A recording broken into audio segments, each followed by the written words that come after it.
नमस्कार मित्रों, मैं हूं अभिषेक त्रिपाठी और मेरे ब्लॉग में आप सभी का स्वागत है। घटना बहुत झकझोर देने वाली है। दरअसल एक शाम 7 बजे के आसपास एक 17 वर्षीय युवती अपने से छोटे 15 वर्षीय भाई के साथ कहीं जाने के लिए निकलती है। घर से निकलने के बाद सड़क पर उसको 2 युवक अपनी कार से लिफ्ट देते हैं। दोनों भाई बहन खुशी खुशी उन दोनों युवकों की कार में बैठ जाते हैं, पर कार और वो दोनों युवक भाई बहनों को उनके गंतव्य तक पहुंचाने की बजाय एक सुनसान स्थान पर ले जाते हैं और वहां जाकर 17 वर्षीय युवती के छोटे भाई के सामने उसके साथ वहशीपना करते हैं, बलात्कार करते हैं। विरोध करने पर युवती के छोटे भाई की निर्ममता से हत्या कर दी जाती है और इसके बाद युवती को भी मौत के घाट उतार दिया जाता है।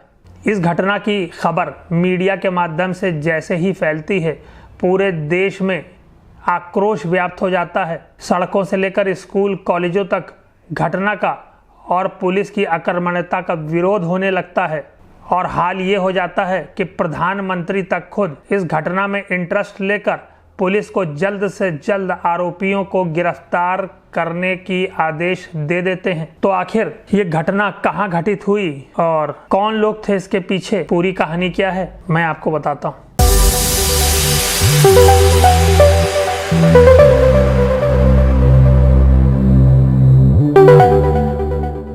जिस अपराध का मैंने अभी आपको थोड़ा सा ब्यौरा दिया, जिसमें कि एक नाबालिग भाई बहन की अपहरण, बलात्कार के बाद निर्मम हत्या कर दी गई, ये घटना भी दिल्ली शहर की है। फर्क इतना है कि निर्भया कांड हुआ था सन 2012 में और ये कांड निर्भया कांड के लगभग 3 दशक से भी अधिक पहले 1978 की 26 अगस्त के दिन हुआ था। कि ये बेसिकली वो कांड है जिसे पूरा देश आज रंगा बिल्ला कांड के नाम से जानता है और रंगा बिल्ला ही वो युवक थे जिन्होंने अपनी चोरी की कार में इन दोनों सगे भाई बहनों को, जो कि आकाशवाणी के युवा वाणी नाम के कार्यक्रम में शिरकत करने के लिए अपने घर से निकले, इनको सड़क पे अनफॉर्चुनेटली उस समय भी देश के मोस्ट वांटेड इन दोनों क्रिमिनल्स ने लिफ्ट दे दी।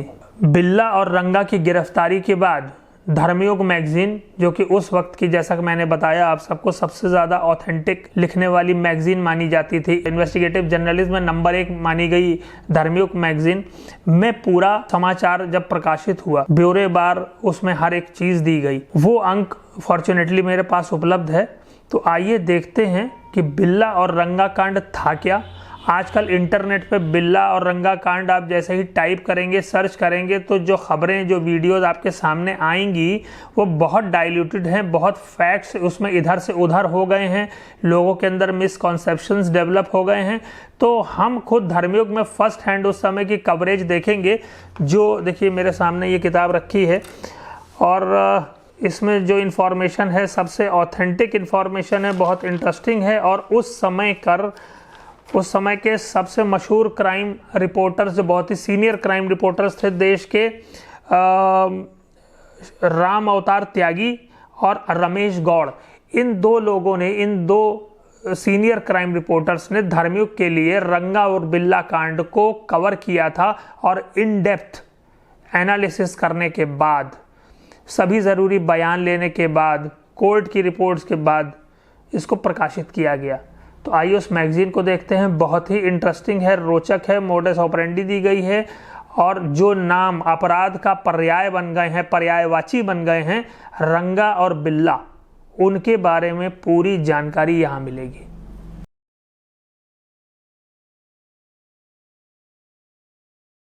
आपको एक बात और बता दूं, ये काफ़ी ज़रूरी है बताना कि रंगा और बिल्ला के इस कुकृत्य और इस अक्षम्य अपराध के शिकार ये 2 जो नाबालिग भाई बहन हुए, उनके नाम थे कुमारी गीता चोपड़ा और उसका छोटा भाई संजय चोपड़ा। सबसे इम्पोर्टेंट चीज़ ये है कि यही वो दोनों भाई बहन हैं जिनके नाम पर भारत सरकार आज भी 15 वर्ष से कम उम्र के बच्चों को वीरता पुरस्कार हर साल देती है।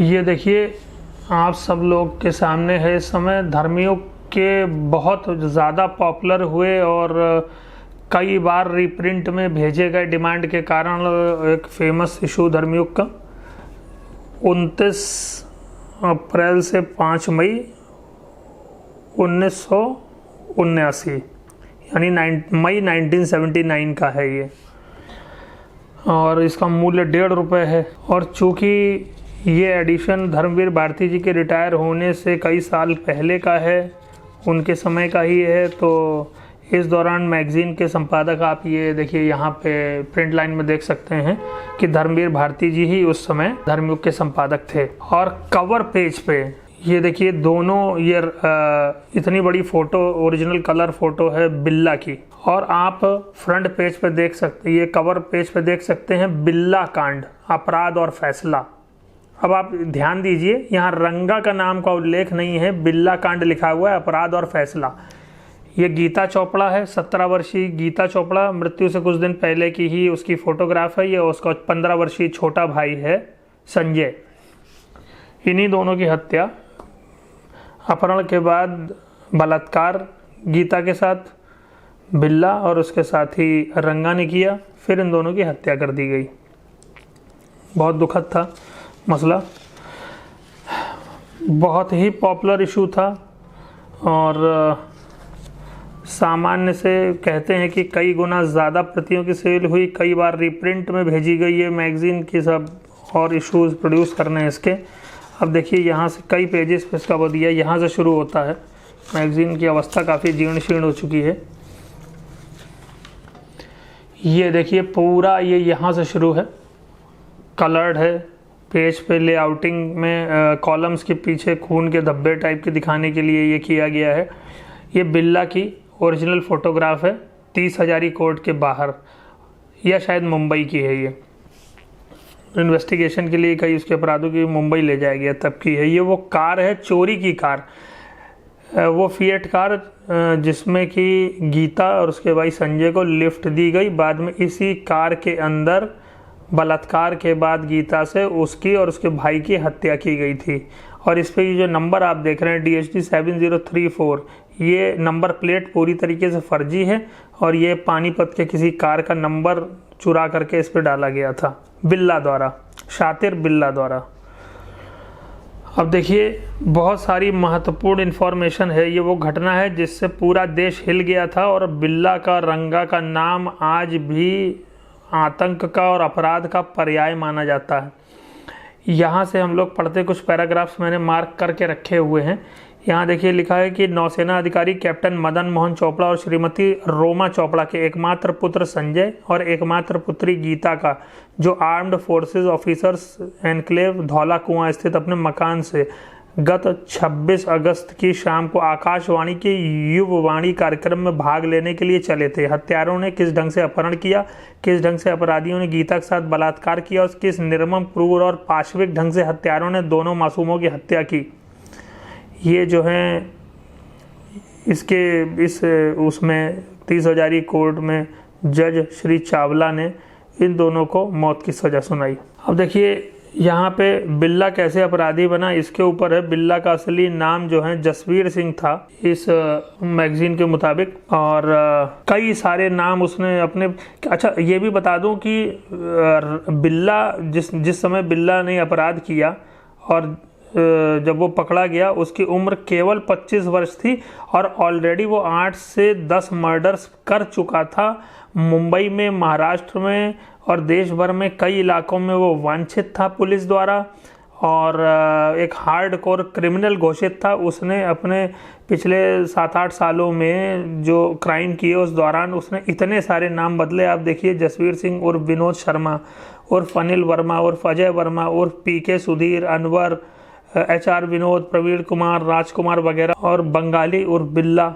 एज लिखी है 25 वर्ष, आप लोग देख सकते हैं। और इस मैगजीन में बताया गया कि इसके अपराधी बनने का एक चीनी कनेक्शन था। वो चीनी कनेक्शन क्या था साहब, कि इनके पिता, बता दूं कि ये जो बिल्ला था ये औजले गांव जिला गुरदासपुर का निवासी था। इसके पिता का नाम बख्शी सिंह, जो एक जाट सिख थे। 1962 में जब भारत चीन का युद्ध हुआ है तो उस समय फौजी थे इनके पिताजी, और चीन के हमले के वक्त इनको मोर्चे पर जाना पड़ा, लेकिन किसी कारणवश अपने साथी सैनिकों की बड़ी संख्या में मौतें देख के इसमें लिखा है कि वो डर गए और मोर्चा छोड़ भागे, उनको भगौड़ा घोषित कर दिया गया। देश भर में अपने परिवार को लेकर भटकते रहे। अंत में कहीं पे एक दंगे के दौरान रांची में इनकी मौत हो गई, और इनकी मां ने वापस लौट करके अपने देवर से यानी कि बिल्ला के चाचा से शादी की, और परिवार तितर बितर होता रहा। उसी दौरान बिल्ला डिस्टर्ब रहा और उसने अपराध का रास्ता पकड़ लिया। बिल्ला मुंबई पहुंच गया। मुंबई से उसके अपराध का सफ़र शुरू हुआ। देखिए इस पेज पे एक फ़ोटोग्राफ और है इंटरेस्टिंग। जिस समय ये कांड हुआ 1978 में, उस समय भारत में जनता पार्टी की सरकार थी और देश कांग्रेस के इमरजेंसी काल से उभरा ही था, और कांग्रेस के खिलाफ देशवासियों में इतनी नफरत पैदा हो गई थी, उन्होंने जनता पार्टी को चुना था। उस जनता पार्टी के गृह मंत्री बाबू जगजीवन राम थे, जो गीता चोपड़ा और संजय की हत्या के बाद उनके घर पहुंचे थे। उनकी मां और उनके पिता, ये उनकी मां है गीता की और संजय की, ये उनके पिता हैं। इन दोनों को सांत्वना के लिए उनके निवास पर पहुंचे, ये उनके साथ में उनकी कलर्ड फोटोग्राफ है। ऊपर आपको बताया ये वो कार है जिसमें अपहरण किया गया था बिल्ला और रंगा द्वारा गीता का, और संजय का लिफ्ट देने के बहाने उनको कहा गया कि आकाशवाणी तुम्हें छोड़ देते हैं, आओ, बिठा दिया और सुनसान इलाके में ले जाके बलात्कार और मर्डर कर दिया दोनों का। दोनों की कुछ फोटोग्राफ्स हैं ब्लैक एंड वाइट। ये इसमें लिखा है कि बिल्ला बाएं, जिसकी तलाश पुलिस को कई मामलों में थी, आखिर पुलिस की पकड़ में आई गया। ये 9 सितंबर को पकड़ा गया था कुछ सैनिकों द्वारा। एक ट्रेन आगरा जाने की फिराक में था और वहाँ मेरे ख्याल से डब्बे में चढ़ा, तो सैनिकों का डब्बा था। बैठने के चक्कर में सैनिकों के साथ इसकी हाथापाई होगी। सैनिकों ने इसको पकड़ के दोनों को पीटा और बिठा लिया। ट्रेन के गार्ड ने देख लिया कि ये दोनों रंगा बिल्ला हैं, क्योंकि एक दैनिक अखबार में उस समय बड़ी बड़ी इनकी फोटोएं प्रकाशित हुई थी, जो पुलिस ने आइडेंटिफाई कर लिया था फिंगरप्रिंट से कार में कि ये वारदात गीता चोपड़ा और संजय की हत्या, दोनों नाबालिग भाई बहनों की हत्या इन दोनों ने की है। तो इनके पोस्टर कई जगह लगे थे और साथ में अखबारों में इनकी फ़ोटो छपी थी। आकर के दिल्ली में अपने सैनिक अधिकारियों को के हवाले कर दिया इन दोनों को, जहां से इन्हें पुलिस को दे दिया गया। ये कोर्ट में जाने के दौरान की फ़ोटोएं हैं। बिल्ला जब कई मामलों की तहकीकात के लिए मुंबई लाया गया, तब सुरक्षा की कड़ी व्यवस्था थी। ये लिखा है, ये बिल्ला है और ये रंगा है। बिल्ला की उम्र 25 वर्ष थी इस अपराध के समय, और रंगा की उम्र केवल 23 वर्ष थी। वो आपको ज़्यादा उम्र का लग रहा होगा, लेकिन ऑथेंटिकली यही उम्र थी दोनों की। काफ़ी यंग थे। अब देखिए यहाँ से 1975 में ही बिल्ला का ड्राइविंग लाइसेंस बना और वो अपने भाई की टैक्सी चलाने लगा। अमीरजादों की संगत और कार चलाने की दीवानगी की हद तक पहुँच चुका उसका शौक़ उसे कार चोरी और अन्य अपराधों की ओर ले गए।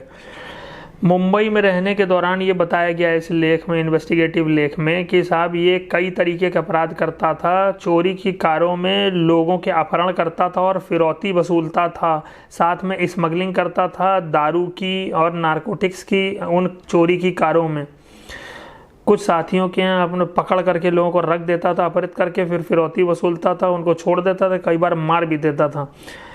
अब यहाँ देखिए कार चोरी का जो सिलसिला बिल्ला ने सैर सपाटे और अपने शौक पूरा करने के लिए शुरू किया था, उसकी परिणति चोरी कारों, अपहरण और हत्या के लिए इस्तेमाल में जाकर हुई। पहले उसने चोरी की कारों का सामान निकाल कर बेचना शुरू किया, और इसी चोरी की कारों और चोरी की कार के सामान को निकाल के बेचने के दौरान ही उसकी मुलाकात रंगा से हुई थी। ये लिखा यहाँ, और रंगा से उसकी मुलाकात भी इसी सिलसिले में हुई थी। ये भी बता दें कि असल क्रिमिनल, हार्ड कोर क्रिमिनल, बहुत ध्यान से इस बात को सुनिए कि हार्ड कोर क्रिमिनल रंगा नहीं था बल्कि बिल्ला था। केवल यही कारण है कि आप देख सकते हैं कवर पेज से लेकर के और स्टोरी की शुरुआत तक में धर्मयुग जैसी मैगजीन ने और शीर्ष उस समय के रिपोर्टरों ने, राम अवतार त्यागी और रमेश गौड़ ने, केवल उसको बिल्ला कांड कह के संबोधित किया है, क्योंकि कांड में उसकी शरीकियत तो पूरी थी, लेकिन उस कांड से पहले यानी गीता चोपड़ा और संजय हत्याकांड से पहले रंगा ने कोई भी मर्डर नहीं किया था। वह केवल मुंबई में रह करके छुटभइये अपराधों को अंजाम देता था, जैसे चोरी और कारों में स्मगलिंग, चोरी के वाहनों को बेचना, खरीदना वगैरह। मर्डर जैसे जघन्य अपराध से उसका कोई नाता नहीं था। वो पहली बार इसके साथ शरीक हुआ। बताते हैं कि इसने बयान दिया था रंगा ने कि मर्डर दोनों के बिल्ला ने किया थे, लेकिन पूरी तरीके से रेप का आरोपी ये भी बना और सज़ा बराबर की इसे भी मिली, फांसी दोनों को ही। देखिए आज की तारीख में हम लोग इतना मिसगाइडेड है कि बिल्ला के पहले रंगा का नाम जोड़ते हैं, रंगा बिल्ला कहते हैं, जबकि इस क्रिमिनल डुओ को हम लोगों को संबोधित करना चाहिए बिल्ला रंगा कह करके। सबसे ज़्यादा इम्पोर्टेंस पूरे क्राइम में और इस पूरी कहानी के इतिहास बताता है कि बिल्ला का था रोल। इसी वजह से पूरी स्टोरी में, इस इन्वेस्टिगेशन में बिल्ला ही प्रमुख रूप से सामने आया। ये इतना शातिर था बिल्ला कि मुंबई पुलिस की हिरासत से कई बार फरार हो चुका था और पूरा विश्वास था कि मौका मिला तो फिर से फरार हो जाएगा। इस इन्वेस्टिगेशन के दौरान भी 9 सितंबर को, देखिए ये सिलसिला उसके अपराधों का तब तक चला जब तक खत्म, जब 9 सितंबर को वह 4 सैनिकों द्वारा दिल्ली पुलिस को सौंप दिया गया। 4 सैनिकों ने उसको डिब्बे में पकड़ लिया था, वहाँ से जाके दिल्ली पुलिस को सौंपा उन्होंने। अच्छा, रंगा किस्सा दूसरा है। यहाँ तो इतिहास दे दिया था पूरा इसके जीवन का, बिल्ला का। अब यहाँ पे पूरा बताया गया है कि रंगा का क्या किस्सा है। इसमें लिखा है कि जो रंगा है वो भरे पूरे परिवार से था, खाते पीते परिवार से था। ये गांव बागपुर, जिला होशियारपुर निवासी। उसके पिता उत्तर रेलवे में इलेक्ट्रिक फिटर थे, बताइए साहब, और उनकी माता नर्स थी, और एक भाई, उसका भाई इंजीनियर है, मतलब उस समय इंजीनियर था, और उसकी एक 15 वर्षीय बहन भी थी। भरा पूरा हंसता खेलता परिवार था, लेकिन पढ़ने में मन न लगने के कारण 16-17 वर्ष की उम्र में, किशोरावस्था में, वो घर से भाग गया और मुंबई पहुंच गया, जहां उसके चाचा टैक्सी चलाते थे। वहाँ ड्राइवरी वगैरह सीख करके वापस यहाँ आके लाइसेंस ले करके पंजाब में उसने वहाँ वापस मुंबई जाके टैक्सी चलाना शुरू की। वहाँ आवारा लोगों, क्रिमिनल्स वगैरह के ड्राइवरों के संपर्क में आया जो स्मगलिंग करते थे अपने वाहनों में, और इसने भी शराब की, नारकोटिक्स की, चोरी के सामान की स्मगलिंग अपनी टैक्सी में शुरू कर दी। वो टैक्सी इमरजेंसी काल के बाद 1976 में इसके पिता ने इसको लेके दी थी, और वो स्मगलिंग करता हुआ पकड़े जाने के कारण वो अपनी टैक्सी सीज करवा बैठा पुलिस के हाथों। बिल्ला ने अपने सारे साथियों को हमेशा धमका करके और दबाव में रखा। यहाँ तक कि बात न मानने पर बिल्ला ने अपने एक खास साथी की मुंबई में हत्या तक कर डाली थी।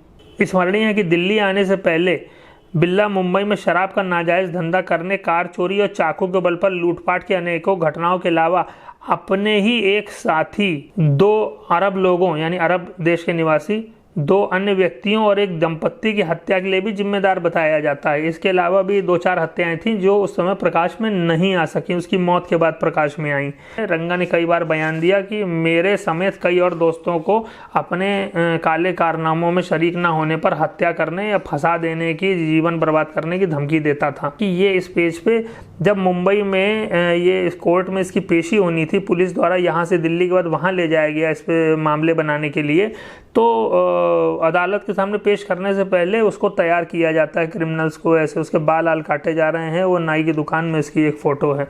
अब यहाँ देखिए ये फ़ोटो किसकी है और ये सामान क्या है, मैं पूरा पढ़ के सुनाता हूँ आपको। नागपुर में जन्मी और मुंबई के मोहल्ले ताड़देव की तुलसी बाड़ी में पली बिल्ला की प्रेमिका है ये। इसका नाम था सुशीला आनंद सागर, जो केवल 21 वर्ष की थी। उसने मराठी माध्यम से 7वीं तक की शिक्षा ली थी। कुछ महीने पूर्व का मतलब है 1977-78 में कुछ महीने पूर्व अन्ना नगर मद्रास के मेट्रोपॉलिटन मजिस्ट्रेट ने चोरी का सामान रखने के आरोप में इसे 1 वर्ष की सजा सुनाई। अब ये चोरी का सामान, इतना महंगा सामान, देखिए कितने सारे कैमरे हैं, कितने सारे जेवर हैं, सोने वगैरह के हीरे जवाहरात हैं। यहाँ बहुत महत्वपूर्ण चीज़ दी है कि पहली बार क्या क्या हुआ था। बहुत ध्यान से सुनिए। स्वतंत्र भारत के इतिहास में ये संभवतः पहली बार हुआ था जब दिल्ली नगर निगम और महानगर परिषद से लेकर संसद तक ने 2 बच्चों, कुमारी गीता चोपड़ा और संजय चोपड़ा की हत्या पर शोक व्यक्त किया। पहली बार था जब अखिल भारतीय बाल कल्याण परिषद ने गीता और संजय के नाम पर हर वर्ष पुरस्कार देने का निर्णय लिया। पहली बार था जब राजधानी के छात्र छात्राओं ने इतने बड़े पैमाने पर प्रदर्शन किए तथा प्रदर्शनकारियों में छात्रों की तुलना में छात्राओं की संख्या कहीं अधिक थी। पहली बार था जब मॉडर्न स्कूल के छात्र छात्राओं और अध्यापकों ने स्कूल के इतिहास में पहली बार प्रदर्शन किया और राष्ट्रपति को ज्ञापन दिया। जी नीचे चित्र है, देखिए वही छात्र हैं ये। संजय इसी स्कूल का छात्र था। गीता का भाई संजय जिसका मर्डर कर दिया था, उस बहन का बलात्कार उसी की आंखों के सामने किया था।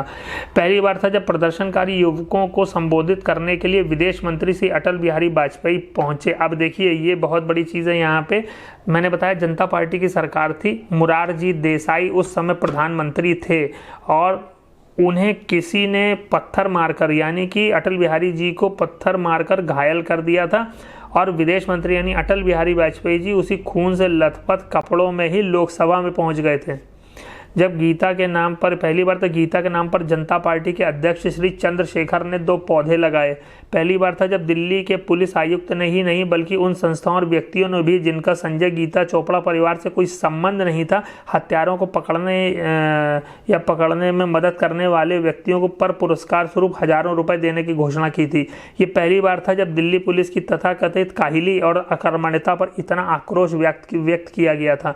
पहली बार था जब अतिरिक्त जिला एवं सत्र न्यायाधीश ने हत्यारों को सजा सुनाते समय अपराध शाखा और अपराध विज्ञान प्रयोगशाला के अधिकारियों द्वारा की गई खोजबीन तथा प्रमाणों में एकत्र की दिखाई गई तत्परता की मुक्त कंठ से प्रशंसा की। मतलब जब बवाल हो गया तब पुलिस एक्टिव हुई थी, तब जो है फोरेंसिक डिपार्टमेंट ये सब आगे आके कस के काम किए थे। खैर पहली बार था जब दिल्ली के अतिरिक्त पुलिस आयुक्त मंडेर के कथनानुसार राजधानी के अपराध इतिहास में यह भी पहली बार हुआ था जब अपराधियों ने अपराध में इस्तेमाल की गई कार के दरवाजों के भीतरी हैंडल निकाल दिए थे। ये बहुत बड़ा पॉइंट था। हैंडल निकाल देने से क्या होता है कि कार का दरवाज़ा आप किसी भी तरीके से खोल नहीं सकते हो, और चूंकि ये सब शातिर कार चोर थे, बिल्ला और रंगा, तो इन लोगों ने चूंकि शातिर कार चोर थे, कार के पार्ट्स निकालना, बेचना, कार में स्मगलिंग करना, तो ये शानदार ड्राइवर भी थे दोनों।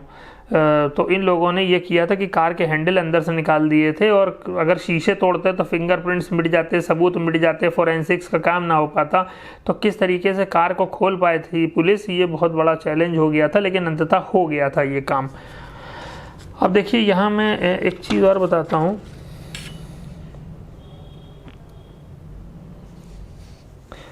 अब देखिए बिल्ला का एक स्टेटमेंट देखिए जो पुलिस ने बताया। उल्लेखनीय है कि बिल्ला ने जांच पड़ताल के दौरान दिल्ली पुलिस की अपराध शाखा के अधिकारियों को बताया था कि अगर वह किसी अमीर का बेटा होता तो वह किसी अंतर्राष्ट्रीय कार प्रतियोगिता में प्रथम पुरस्कार जीत कर दिखा देता। दिल्ली पुलिस के अतिरिक्त आयुक्त गुरदयाल सिंह मंढेर के कथनानुसार उनका यह दावा संभवतः एकदम निराधार भी नहीं है, क्योंकि वह एक बेहतरीन और सिद्धस्त ड्राइवर है।